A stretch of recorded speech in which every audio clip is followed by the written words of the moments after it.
মতো ঘুম দিতে হবে। সকালের ঘুম এটা প্রশংসনীয় ঘুম না।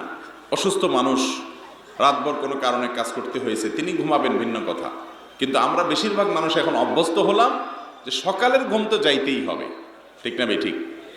কাইলুলা হলো সুন্নাত, দুপুরের ঘুম সেটা নাই। খেয়াল করেন সুন্নতগুলো কিভাবে একটা একটা করে সমাজ থেকে দূরে সরে।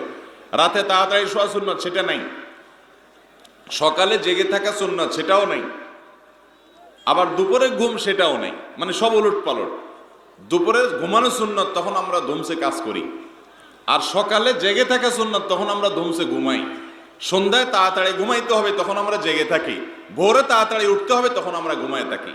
পুরো লাইফস্টাইলটাকে শয়তান এমন ভাবে করেছে যে কোনোভাবে যেন জান্নাতে আমরা যেতে না পারি।